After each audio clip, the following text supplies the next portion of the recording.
As máquinas da Segunda Guerra Mundial. Os nazistas. Episódio 4. Águia de Guerra. Primeiro ato. Primeiro teste.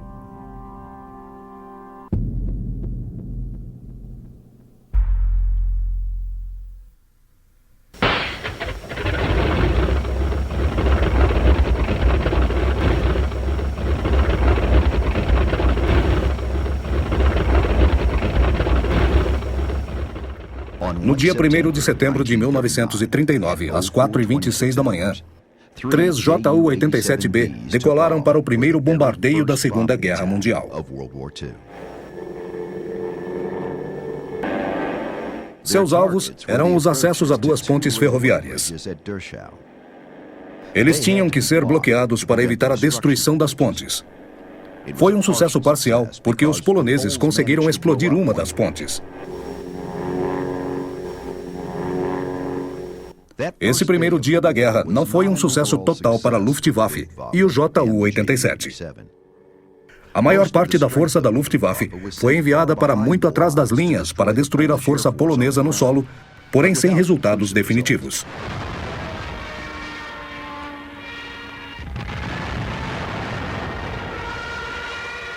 Mas nos dias que se seguiram, a cooperação entre as forças de terra e os Stukas melhorou.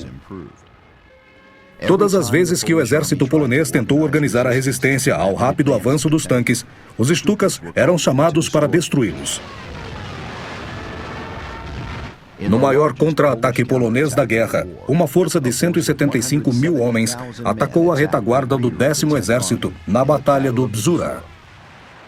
Eles foram detidos por ataques aéreos implacáveis dos Stukas.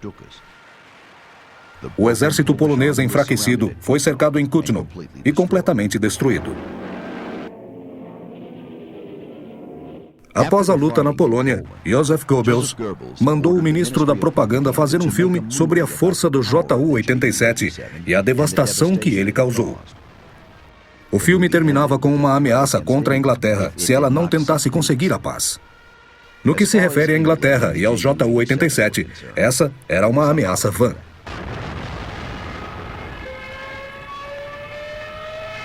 Havia poucos motivos para que os caças Stuka e Messerschmitt Bf-109 intervissem nas batalhas terrestres dos combates nos países escandinavos durante a primavera de 1940. Em vez disso, o Ju-87 foi muito usado em ataques contra navios aliados que tentavam abastecer suas próprias forças expedicionárias na Noruega e evitar que os alemães reforçassem as suas.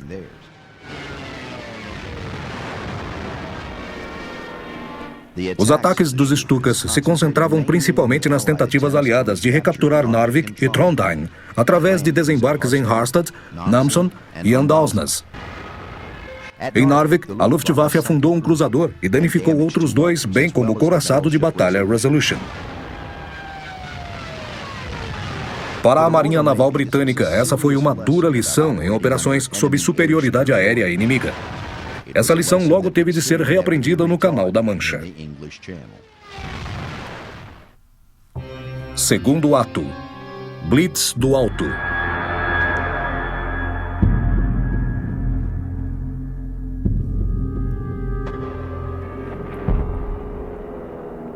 A Polônia e os países escandinavos não foram grandes adversários para a Alemanha. Em maio de 1940, durante a invasão dos Países Baixos e da França, que a Luftwaffe realmente provou sua eficácia. Nos dias iniciais da Batalha da França, os Stukas se tornaram lendários. Lá não foi somente sua precisão como caça de mergulho, mas também o medo que ele espalhava tanto entre os combatentes quanto entre os civis que foram decisivos. Claro que não ajudava o fato de o exército francês ter 2 comandantes e 3 quartéis-generais, nenhum dos quais realmente sabia o que se passava no fronte. Nem ajudava o fato de os grandes generais franceses terem sido complacentes demais para treinar seus soldados adequadamente. Os franceses esperavam que depois de qualquer ação dos alemães, teriam dias ou semanas para reagir, enquanto reforços e a artilharia seriam deslocados com dificuldade para a frente de batalha. Seu exército antiquado, baseado nos princípios táticos da Primeira Guerra Mundial, foi completamente incapaz de se defender desse tipo de ataque. A ruptura fatal das linhas francesas veio em 13 de maio, perto de Sedan, após um ataque concentrado dos Ju-87 que devastou as defesas francesas. Grupo de Stukas atacavam vilas na linha de frente sistematicamente, além de encruzilhadas e posições de artilharia. Até os alemães, avançando sob a proteção desses ataques, ficavam com medo.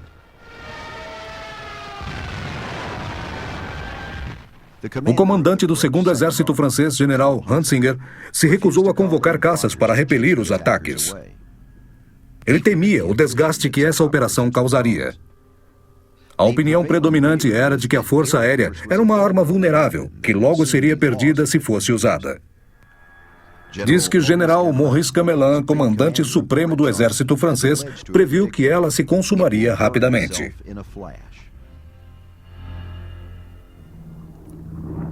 Quando os comandantes franceses viram seu equívoco, começaram a pedir que caças ingleses protegessem suas tropas. Eles ignoravam que, por uma incompetência monumental, a maior parte da Força Aérea Francesa tinha permanecido inativa. 3/4 dos caças franceses nunca se envolveram em batalha, deixando a Luftwaffe livre para atacar qualquer coisa que se movesse. A Luftwaffe talvez tivesse tido liberdade em seu avanço sobre a França, mas foi incapaz de dar o golpe de misericórdia em seu inimigo, cercado no litoral do Canal da Mancha. O ataque da Luftwaffe em Dunkerque mostrou as limitações tanto da Luftwaffe quanto do Ju-87. Lá, os soldados franceses e ingleses, acostumados afinal aos surpreendentes ataques dos caças de mergulho, resistiram admiravelmente. Eles defenderam a cidade até que quase todos os soldados ingleses e muitos dos franceses pudessem ser evacuados por mar. Ao mesmo tempo, as operações da Real Força Aérea protegendo a evacuação impôs perdas pesadas aos invasores, embora muitos navios aliados tenham sido afundados ou danificados. Foi o primeiro sinal da vulnerabilidade do Ju-87 e da Luftwaffe. Terceiro ato. Batalha da Bretanha.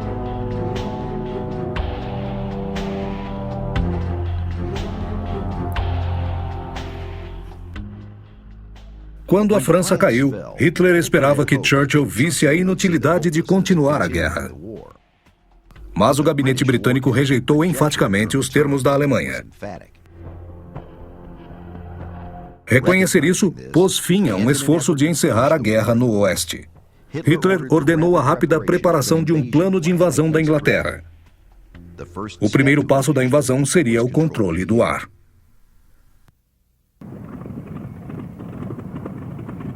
Em 10 de julho, a batalha começou com o Kanalkampf, ou Guerra do Canal. A Guerra do Canal abrangia uma série de batalhas por sobre comboios de navios mercantes cruzando o Canal da Mancha. Esses combates ao longo do litoral tendiam a favorecer os alemães, e seus bombardeiros superavam enormemente em número as patrulhas dos comboios. O número de navios que afundava se tornou tão grande que o almirantado britânico cancelou todos os outros comboios que cruzariam o canal. No entanto, esses combates iniciais deram experiência aos dois lados. No final desse período, a RAF estava vencendo, ao menos em termos numéricos. A Luftwaffe tinha perdido 248 aviões e bombardeiros e a RAF 148. Se esses números eram animadores para a RAF, ficou claro que era impossível manter essa batalha desgastante. Não tanto devido à perda de caças. A produção inglesa de caças estava fazendo um trabalho relativamente bom e mantendo o número de aviões produzidos. O mais importante era a perda de pilotos qualificados, que lentamente incapacitava a RAF. A situação parecia sombria e a verdadeira ofensiva ainda não havia se materializado. Em 1º de agosto, a diretriz 17 do Führer foi emitida de seu quartel-general. Ela dizia, entre outras coisas, que a Luftwaffe deveria superar a RAF no tempo mais breve possível. A intensificação dos ataques aéreos pode começar em 5 de agosto ou depois. A máquina de guerra alemã se preparava mais uma vez para entrar em combate. A estratégia dos alemães foi influenciada por períodos anteriores à guerra do bombardeio estratégico. Ela enfatizava a fraqueza da defesa aérea e o efeito do bombardeio de terror no moral do público. Depois da Guerra Civil Espanhola, a ênfase das operações aéreas alemãs tinha passado para uma força mais tática. Na Polônia e na França, a Luftwaffe tinha agido em conjunto com a Wehrmacht na Blitzkrieg, a Guerra Relâmpago.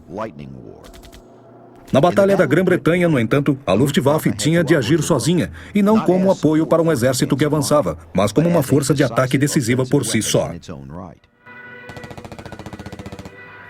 A Luftwaffe estava enfrentando um adversário diferente de todos os que tinha enfrentado antes. Uma força aérea considerável, altamente coordenada e bem abastecida, que tinha naves que eram páreo para os Bf-109 e Bf-110 alemães. A maior parte dos combates da RAF se basearia no veterano Hurricane Mk1. Mas o que mais chocou os pilotos alemães foi o novo Spitfire Mk1, que logo foi reconhecido como um ágil caça de primeira.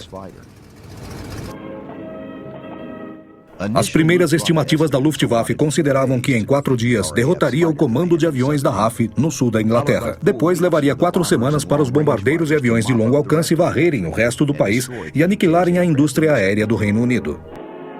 O plano desenvolvido pelo comando da Luftwaffe exigia um ataque concentrado das instalações de radares britânicos. A isso se seguiria a missão Adler Tag, ou Dia da Águia, no dia seguinte, contra as bases de comando de caças da RAF. O dia 10 de agosto foi escolhido como o Dia da Águia. Quarto ato. Dia da Águia.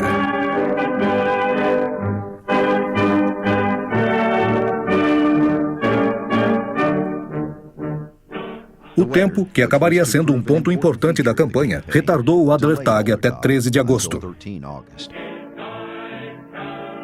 Mas no dia 12 foi feita a primeira tentativa de cegar o sistema Dowding de defesa aérea, quando aviões da unidade de bombardeiros especialistas Airbombungsgruppe 210 atacou 4 estações de radar. Embora os alemães tenham perdido mais aviões do que a RAF, eles conseguiram inutilizar uma parcela razoável do sistema de defesa por radar. O Dia da Águia em si viu ataques concentrados a campos de pouso por todo o sul da Inglaterra. A Luftwaffe, que anunciou ter destruído 84 caças e 8 bases aéreas, considerou o ataque um grande sucesso. Na realidade, foi um fracasso. Os britânicos conseguiram recuperar todas as suas estações de radar, menos uma. Esse foi um aquecimento para as operações que se anunciavam. Ele lhes permitiu derrubar 46 aviões alemães e perder apenas 13. Na semana seguinte ao Adler Tag, os ataques a campos de pouso foram mais para o interior. E foram feitos diversos ataques ao conjunto de radares. O dia 15 de agosto foi o grande dia em que a Luftwaffe fez o maior número de investidas na campanha. Foi também o dia do único ataque da Luftwaffe 5 em toda a Batalha da Grã-Bretanha. Tentando enganar a força dos comandos de caças concentrada no sul, forças de ataque procedentes da Dinamarca e da Noruega fizeram uma série de ataques a alvos ao norte. Os ataques foram um desastre. Os bombardeiros encontraram forte resistência dos caças da RAF. Inadequadamente, escoltados por gestores ME-110 de longo alcance, os bombardeiros foram praticamente destroçados. Em consequência disso, a Luftwaffe 5 não participaria mais dos combates na Inglaterra. O dia 18 de agosto foi o dia mais sangrento da batalha aérea. As perdas foram tão grandes que ambos os lados o chamaram de o pior dia. Depois das batalhas intensas do dia 18, a exaustão e o clima reduziram as operações por quase uma semana, permitindo que a Luftwaffe reavaliasse seu desempenho. O pior dia parecia ter tido fim para os caças de mergulho Ju-87 Stuka nessa campanha. No dia 18 de agosto, o chamado Massacre dos Stukas da Ilha Tournai, uma grande formação foi apanhada sem cobertura, o que custou a perda de 30 Stukas à Luftwaffe, que foram derrubados, colidiram no solo ou foram irremediavelmente danificados. O veterano da Blitzkrieg era simplesmente vulnerável demais para poder realizar ataques à Grã-Bretanha. Para preservar a força dos Stukas, Göring retirou-a da luta. Isso eliminou a principal arma de bombardeio de precisão da Luftwaffe e passou a responsabilidade dos ataques de precisão para os já sobrecarregados bombardeiros Me-110 do Erprobungsgruppe 210. Como caça de escolta de longo alcance, o Messerschmitt Bf-110C teve um desempenho desastroso contra os Hurricanes e Spitfires, que eram mais ágeis. Em vez de proteger os bombardeiros sob sua escolta, as formações de Bf-110C acabavam percebendo que tinham ficado em situação difícil para defender a si mesmos. Ocorria a situação grotesca em que caças CBF-109E isolados tinham de proteger os aviões de escolta. Os Zerstores Me-110 acabaram se revelando frágeis demais para combate direto com aviões monomotores. Sua participação como aviões de escolta foi reduzida. Mas com a retirada dos Stukas, os Me-110 tiveram vida nova como caças de mergulho e nos anos que se seguiram prestaram bons serviços à Alemanha como caças noturnos pesados. Göring tomou mais uma decisão fatal: mandar construir novos caças de escolta às custas de caças de ataque. Para conseguir isso, a maior parte do ataque caberia agora à Luftwaffe 2. E a maior parte das forças dos Me-109 da Luftwaffe 3 foi transferida para o comando do Marechal de Campo Albert Kasserling para reforçar as bases de caças em Pas de Calais. Privada de seus caças, a Luftwaffe 3 se concentrou na campanha de bombardeios noturnos. No final, Göring mandou que os ataques ao conjunto de radares cessassem. Os ataques foram considerados mal-sucedidos e nem o Marechal nem seus subordinados, ambos tecnicamente inaptos, perceberam como esse conjunto de radares era vital para a defesa. A partir de 24 de agosto, a Luftwaffe concentrou toda a sua força na derrubada de comandos de caças. Dos 33 ataques pesados nas 2 semanas seguintes, 24 foram contra campos de pouso. Esse foi um período de desespero para a RAF, que também estava tendo muitas baixas no ar. A produção podia substituir os aviões, mas estava difícil substituir os pilotos. E pilotos novatos estavam sendo abatidos num ritmo alarmante. Para os aviadores da Luftwaffe, escapar com vida sobre a Inglaterra significava serem capturados. Os que caíam no Canal da Mancha frequentemente se afogavam ou morriam pela exposição ao frio. O moral começou a ser afetado e Kanalkreit, uma espécie de doença ou fadiga de combate, começou a aparecer entre os pilotos alemães. O problema da substituição dos pilotos alemães era ainda pior que para os britânicos. Mesmo assim, a Luftwaffe estava vencendo a batalha aérea. Mais 2 semanas desses ataques talvez tivessem forçado a RAF a tirar seus esquadrões do sul da Inglaterra. Mas o destino e o ego de Hitler entraram em ação para salvar os britânicos. Quinto ato: o erro fatal.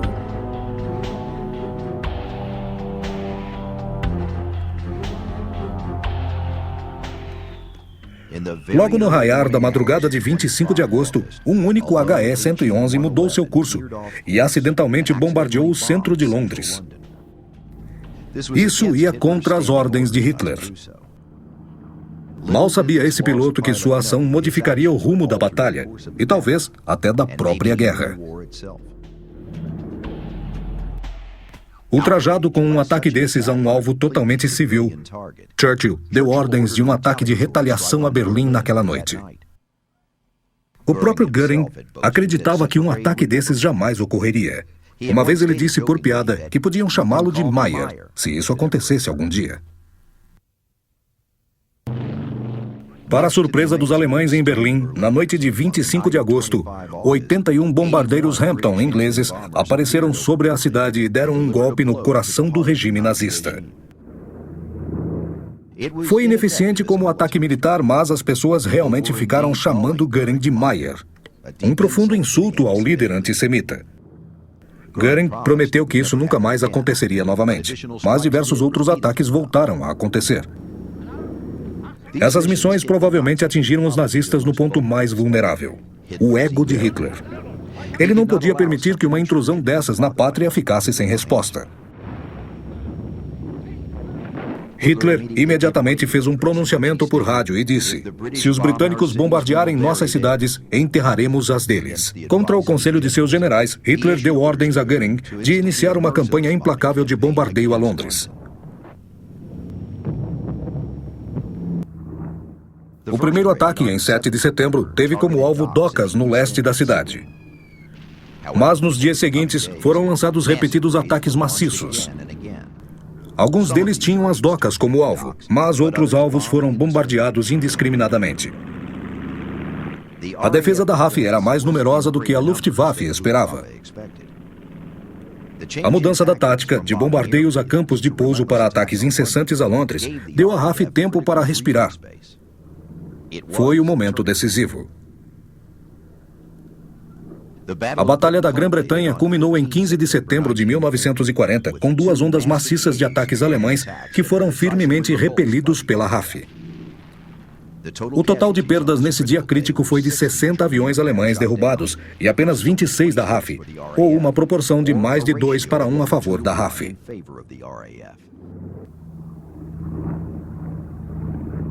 A derrota alemã fez Hitler ordenar que a invasão da Grã-Bretanha, chamada de Operação Leão Marinho, fosse adiada indefinidamente.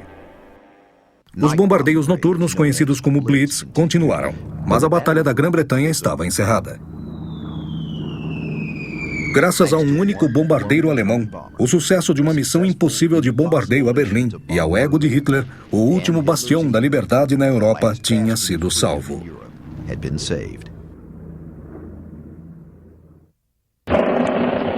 Sexto ato: o levante da Estrela Vermelha.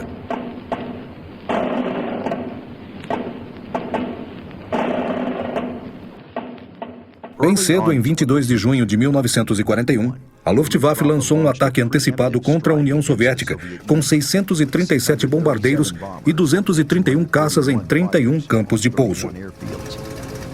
A surpresa foi total. Centenas de aviões russos foram destruídos, sendo que apenas 2 aviões alemães não retornaram. Os ataques continuaram durante o dia todo, e até o anoitecer, caças de combate aéreo tinham destruído quase 300 aviões russos. Pelo menos outros 800 foram destruídos no solo. Até 29 de junho, depois de uma semana de luta, o Alto Comando Alemão das Forças Armadas, o OKW, relatou a destruição de pelo menos 4.017 aviões soviéticos, com a perda de apenas 150 dos seus. No dia inicial da invasão da União Soviética, com o nome de Código Operação Barbarossa, o apoio aéreo não foi tão adequado quanto tinha sido na França. Isso porque a Luftwaffe já estava sendo solicitada além de seu limite. Aviões demais tiveram que permanecer no oeste e no Mediterrâneo. Essa falta de aviões abriu um espaço para um antigo veterano. A principal função dos Ju-87 Stukas no fronte oriental era a destruição de tanques inimigos. Uma das coisas que os alemães não consideraram em seus planos de guerra foi o número enorme de tanques que o Exército Vermelho possuía. Também tinha escapado aos estrategistas alemães a qualidade desses tanques. Defrontados com a presença de um grande número de excelentes tanques T-44 e com a produção desanimadora de sua própria indústria de blindados, os alemães tentaram compensar sua inferioridade numérica de outros modos. Para o Ju-87, esse era um ambiente cheio de alvos. Os Ju-87 tinham de decolar de campos de pouso muito primitivos, que ficavam no final de longas linhas de suprimento e num clima inóspito. Os aviões geralmente tinham que ser mantidos ao ar livre, e não havia hangares ou abrigos para os aviões estacionados. Na Rússia, a tática mudou de bombardeios de mergulho para ataques rasantes. O uso de bombardeios de mergulho foi totalmente abandonado com a entrega da versão G dos Ju-87. Esses aviões tinham embaixo das asas 2 armas antitanque Flak 18 de 37 mm.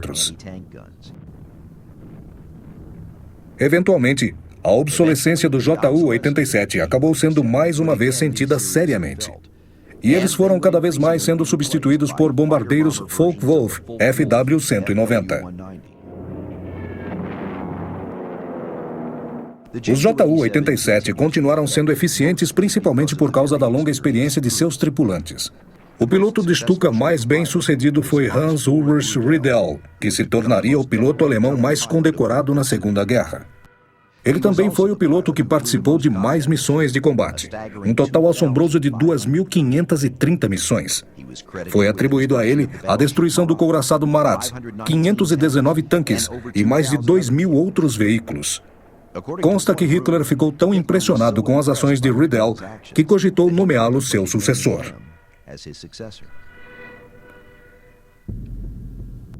No verão de 1941, enquanto os panzers alemães penetravam fundo na Rússia, projetistas do Messerschmitt produziram mais uma variante do envelhecido Bf-109.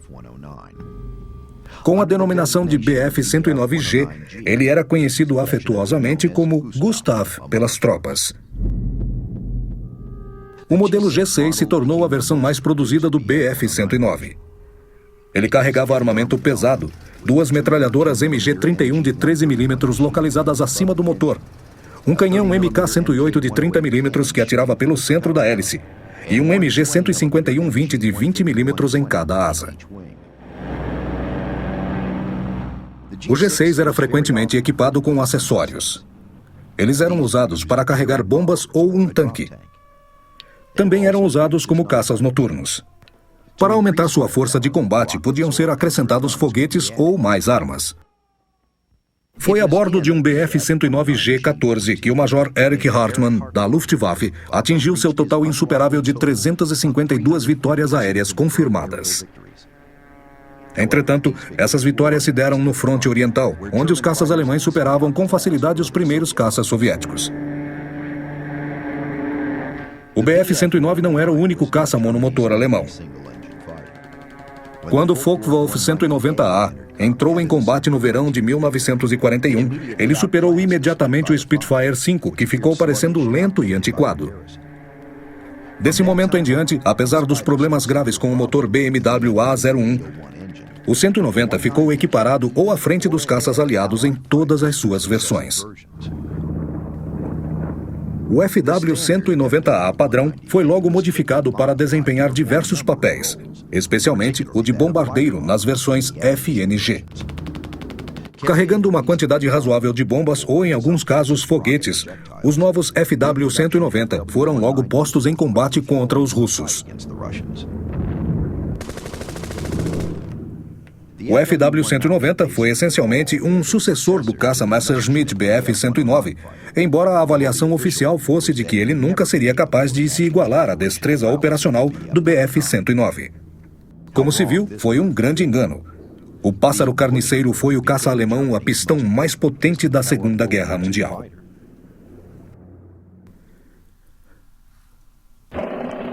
Sétimo ato. Fallschirmjäger.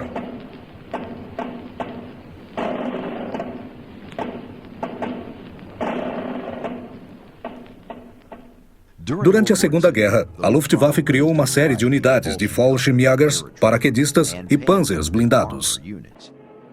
Diferentemente da Grã-Bretanha e dos Estados Unidos, essas forças de terra eram parte da Força Aérea em vez do Exército.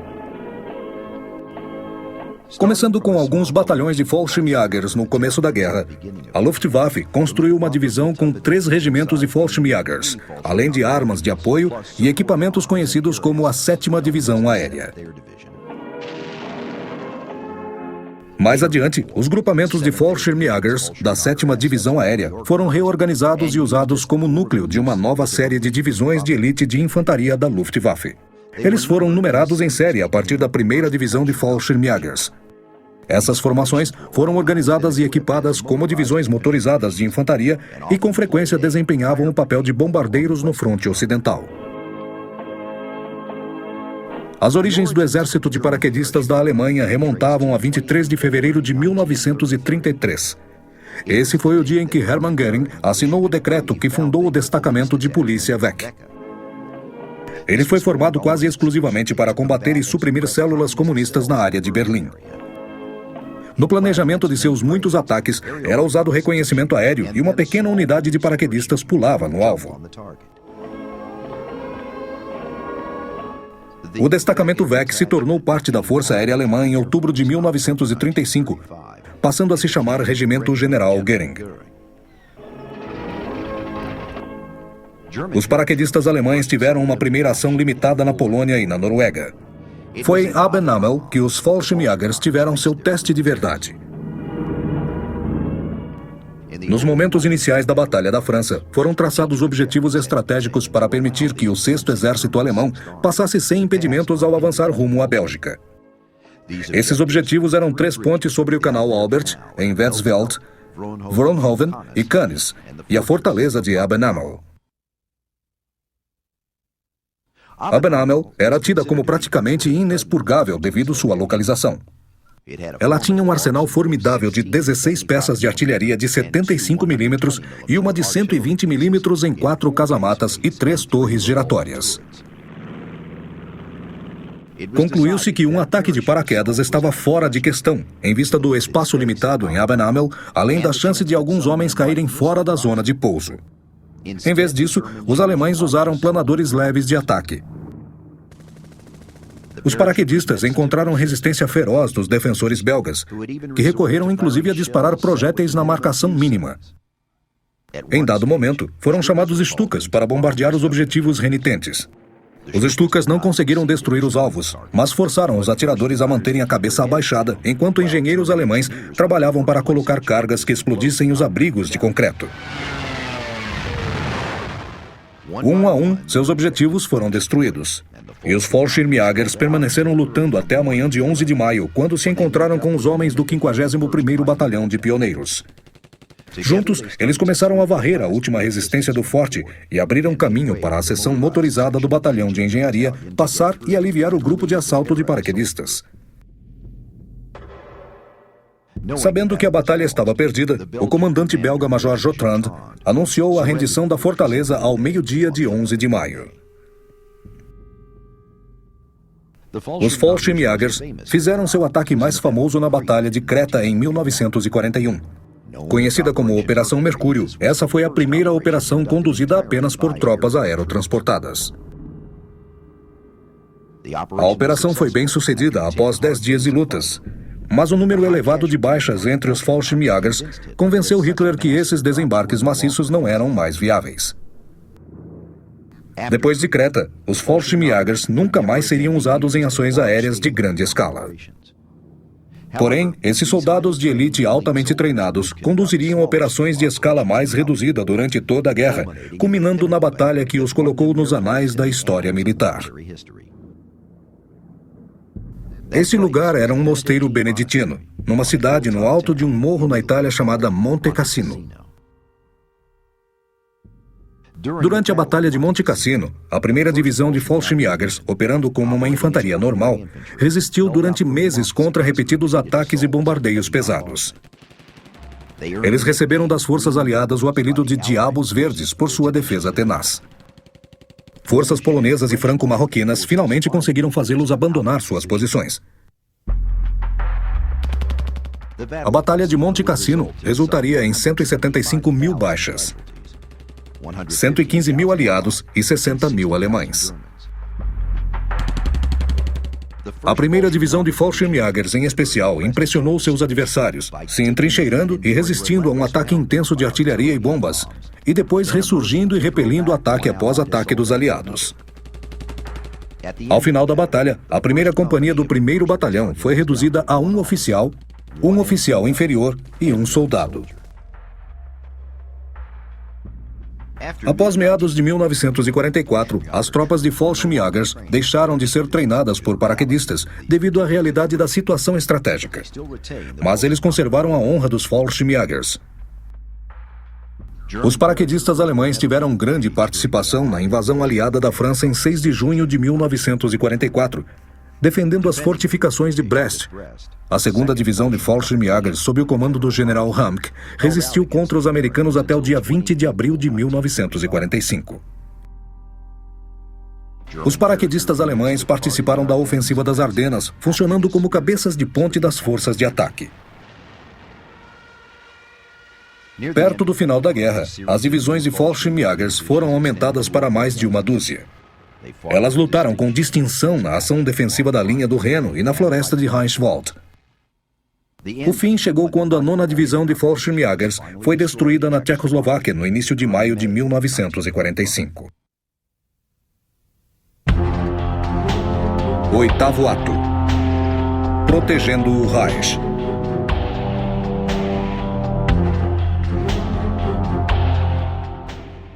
À medida em que os bombardeios da RAF e das Forças Armadas dos Estados Unidos se tornavam cada vez mais pesados na Europa, algumas unidades de caças alemães, como os novos FW-190, empregaram novas táticas. Contra os bombardeiros pesados americanos em ataques à luz do dia, vários FW-190 formavam uma linha e se aproximavam pela retaguarda da formação de bombardeiros. A curta distância, os caças se espalhavam, deixando muito pouca chance para os atiradores dos bombardeiros atirarem sistematicamente em todos os inimigos. Exigências da guerra aérea na Alemanha levaram a um novo papel para o caça mais desapontador da Luftwaffe. O fracasso total do Bf-110C no papel para o qual ele fora concebido acabou levando sua retirada do litoral do Canal da Mancha, mas não resultou numa redução em sua produção. Eles estavam sendo muito usados no fronte russo e no Oriente Médio. No outono de 1943, o grupo de Zosters começou mais uma vez a ter grande sucesso nos céus da Alemanha como interceptadores de bombardeiros e como caças noturnos. Em 11 de janeiro de 1944, os aliados enviaram 650 bombardeiros pesados para a Alemanha para atacar as fábricas de aeronaves na área de Braunschweig. Os MAST Bf-110 do grupo de Zosters lançaram seus foguetes de 120 mm para o centro dos grupos cerrados, acabando com a formação de proteção dos bombardeiros. Eles se juntaram aos Bf-109, atacando com eles aviões isolados. 41 bombardeiros americanos não retornaram às suas bases na Inglaterra. Em 16 de março, 43 Bf-110 do grupo ZG-76 apanharam bombardeiros americanos sem escolta e derrubaram 18 B-17. Após sua terceira passagem, no entanto, a escolta dos bombardeiros chegou e mergulhou num ataque. Na batalha que se seguiu, foram derrubados 26 aviões, ou 60% da força. Pouco depois, o grupo de Zosters trocou seus Bf-110 por Bf-109G. Um dos aviões mais versáteis da Segunda Guerra Mundial foi o Junkers Ju-88. Um avião robusto com ótimo desempenho, ele passou a ser um dos aviões mais importantes da Luftwaffe. Ele realizou todo tipo de missão que possa se imaginar, até mesmo como bomba voadora gigante em todos os teatros, com muitas nações. No outono de 1942, o Ju-88C6 se tornou a primeira versão de caça Ju-88 a ser equipado com interceptadores de radar a bordo. E em meados de 1943, o Ju-88C6 estava sendo mais usado no papel de caça noturno. Em 1943, a Luftwaffe desenvolveu uma tática noturna para ser usada pelas unidades de Ju-88 e Bf-110, conhecida como Zamsau ou Porca Mansa. Assim que um caça se infiltrava numa formação de bombardeiros britânicos, ele fazia uma perseguição de longa distância, num esforço de localizar e destruir o máximo possível de bombardeiros. A tática foi tão bem sucedida que a RAF começou a sofrer perdas consideráveis. A pior foi na noite de 30 para 31 de março de 1944, quando a RAF perdeu 97 de 725 bombardeiros que foram enviados contra Nuremberg, na Alemanha. Uma das modificações mais eficientes feitas nos caças noturnos da Luftwaffe foi a Charge Musik, jazz ou música inclinada, uma instalação de 1 ou 2 canhões que atiravam para cima, montados na espinha da fuselagem. Aparecendo pela primeira vez no final de 1943, a Charge Musik era instalada num ângulo entre 70 e 80 graus para frente.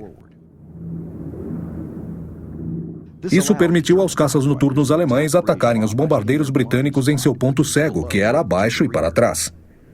Parecia que literalmente qualquer coisa era possível com o Ju-88, menos a vitória no final. Mais de 100 mil aviões da Luftwaffe foram perdidos entre 1939 e 45. 320 mil pilotos e tripulantes foram mortos e 230 mil se feriram gravemente. Em abril de 1944, a maré já tinha virado predominantemente contra o eixo. As Forças Armadas do Exército dos Estados Unidos complicaram a defesa aérea da Alemanha com grupos de caças Mustang P-51 de longo alcance. Seu objetivo era escoltar bombardeiros aliados em ataques diurnos ao Reich. Não apenas a superioridade aérea fora perdida em todos os teatros até 1945, mas também muitas aeronaves que tinham ficado em esquadrões de linha de frente tinham sido superados pelos aviões aliados. Mas é verdade que se certos avanços tecnológicos tivessem sido explorados, teriam feito uma grande diferença no destino militar da Alemanha. Em 25 de julho, por exemplo, um piloto britânico relatou que seu Mosquito avistou um avião de velocidade incrível voando bem alto no sul da Alemanha. Esse avião era o turbojato Messerschmitt Me-62, conhecido como Schwalbe, ou Andorinha. Os estrategistas alemães esperavam que os Me-262 chegassem aos céus bem a tempo de enfrentarem os mortais P-51 e colocarem um precalço importante na confiança das forças aliadas na eficiência de seus ataques de bombardeiros. O Me-262B1A foi produzido como o primeiro caça noturno a jato. Equipado com radar de ondas longas e pontaria superior, essa nave se tornou uma força mortal nas mãos do piloto certo. De fato, o piloto Kurt Welter se tornou um dos primeiros ases a jato, incorporando táticas de javali de combate noturno e atingindo um total de 20 aliados mortos, talvez o número mais alto de mortes por um piloto de jato na história. Mas a insistência de Hitler em fazer do Me-262 um bombardeiro pôs fim a essa esperança. Em abril de 1945, havia apenas cerca de 200 desses caças noturnos disponíveis para combate. No final das contas, o Me-262A1 Andorinha surgiu como uma impressionante máquina de guerra, mas em número muito reduzido e tarde demais para servir à Luftwaffe na Alemanha. O mais futurista de todos os aviões alemães foi o Messerschmitt Me-163 Comet. Era uma aeronave movida a foguete, que ficou com o recorde de aeronave mais rápida dos anos da guerra. Em 2 de outubro de 1941, ele estabeleceu um novo recorde mundial de 1.000 km por hora. Alimentado por uma mistura extremamente instável de propelentes, ele acabou se revelando uma armadilha para seus pilotos. Ele começou a ser utilizado em 1944. Como se esperava, o avião era extremamente veloz. E durante algum tempo, os caças aliados ficaram totalmente perdidos em relação ao que fazer com ele. O avião com frequência subia até bombardeiros mais rápido do que os aviões de escolta podiam mergulhar e tentar interceptá-lo. Mas a velocidade elevada acabou sendo um problema. Os fabricantes nunca conseguiram fazer uma arma eficiente para esse avião. Uma que atirasse suficientemente rápido para ele derrubar um bombardeiro antes de passar por ele. Os pilotos aliados logo perceberam a vida extremamente curta desse avião. Eles ficavam esperando e assim que o motor apagava, iam em seu encalço. Eles logo identificaram também os campos de onde o avião decolava e começaram a bombardear os Me-163 depois que ele aterrissava. Em todos os cenários de operações, o Comet foi um fracasso. Foram perdidos mais em acidentes na aterrissagem do que os bombardeiros que eles derrubaram, que foram apenas 16. Se armas como essas e armas como os foguetes V1 e V2 estivessem disponíveis em número suficiente, mais no início da guerra, e tivessem sido coordenadas com tanques de bombardeio convencionais, seu impacto poderia ter sido significativo. Entretanto, seu desenvolvimento foi tardio. No final de 1944, a Luftwaffe já era uma força depauperada.